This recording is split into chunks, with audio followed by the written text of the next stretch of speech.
किसान भाइयों, आज हम बात करने वाले हैं ऐसी चीज़ की जो खेती के लिए वरदान भी साबित हो सकता है और खेती को बंजर भी कर सकता है।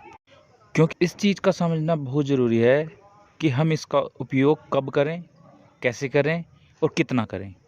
किसान भाइयों, इस वीडियो के माध्यम से ये सारी चीज़ें आपको क्लियर हो जाएंगी। मैं राहुल देसवाल अपने यूट्यूब चैनल खेती बाड़ी में आपका स्वागत करता हूँ और आशा करता हूँ कि आप सब भी अच्छे होंगे। ज़्यादा समय न लेते हुए वीडियो को शुरू करते हैं। किसान भाइयों, आज हम बात करने वाले हैं फिटकरी की। फिटकरी का रासायनिक नाम पोटाश एलम होता है और ये किसी भी पंसारी परचून की दुकान पर आसानी से उपलब्ध हो जाती है और ज़्यादा महंगी भी नहीं होती है। 20-30 रुपए किलो के हिसाब से मिल जाती है। कुछ लोगों ने फिटकरी का अपने खेतों में उपयोग करके काफ़ी फ़ायदा उठाया है, तो वहीं पर लोगों को कभी भारी नुकसान भी उठाना पड़ा है। आज हम इसी चीज़ पे चर्चा करेंगे कि एक ही चीज़ को एक ही फसल में चलाने से किसी ने फ़ायदा उठा लिया तो किसी ने नुकसान उठाया। इसका क्या रीज़न हो सकता है? किसान भाइयों, कोई भी ऐसी चीज़ उपयोग करने से पहले उसकी पूरी जांच पड़ताल कर लेनी चाहिए। अगर कोई भी किसान फिटकरी का उपयोग अपने खेतों में करना चाहता है तो उसको सबसे पहले अपने खेत की मिट्टी की जाँच करानी चाहिए, जिससे ये पता लग जाएगा कि खेत की मिट्टी की पीएच वैल्यू कितनी है। किसान भाइयों, असल में फिटकरी पीएच वैल्यू को कम करने का काम करती है और मिट्टी का जो नॉर्मल पीएच माना जाता है 6.5 से लेके 7.5 तक माना जाता है। और अगर किसी की मिट्टी की पीएच वैल्यू 7.5 से ऊपर है तो वो फिटकरी का उपयोग करके उसको सही कर सकते हैं।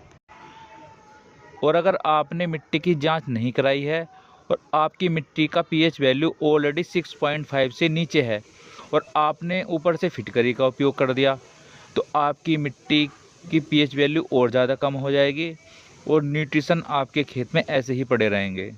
जो भी आप खाद दोगे वो प्रॉपर पौधों को नहीं मिल पाएगा, जिससे फसल पर भारी प्रभाव पड़ेगा।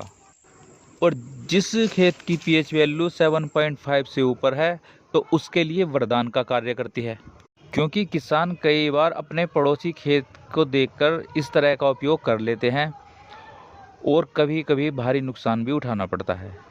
तो सबसे पहली बात तो ये है कि इस तरह का प्रयोग छोटे लेवल पर ही करें, बहुत ही छोटे पैमाने पर करके देखें, जिससे भारी नुकसान भी ना उठाना पड़े और आपको उस चीज़ का तजर्बा भी हो जाए। अगर अब आपको पता है कि आपके खेत की पीएच वैल्यू 7.5 से ऊपर है और तो आप फिटकरी का उपयोग कर सकते हैं।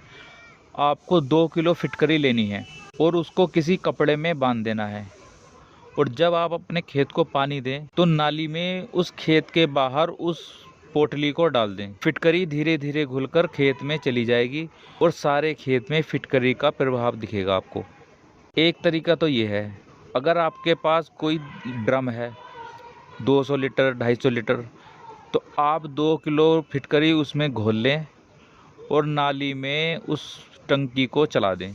ये भी एक अच्छा तरीका माना जाता है फिटकरी को खेत में देने का, लेकिन ज़्यादा क्वांटिटी का यूज ना करें। 1 एकड़ में 2 किलो फिटकरी काफ़ी होती है। अगर आप छोटे पैमाने पर करके देखना चाहते हैं 1 बीघा 2 बीघा तो उसी हिसाब से फिटकरी की क्वांटिटी ले लें और फिर उसका प्रयोग करके देखें। किसान भाइयों, हमारा उद्देश्य है कम लागत में खेती का उत्पाद बढ़ाना। हमारे चैनल से जुड़ने के लिए धन्यवाद। आपको इसी तरह की अच्छी और सच्ची जानकारी मिलती रहेगी।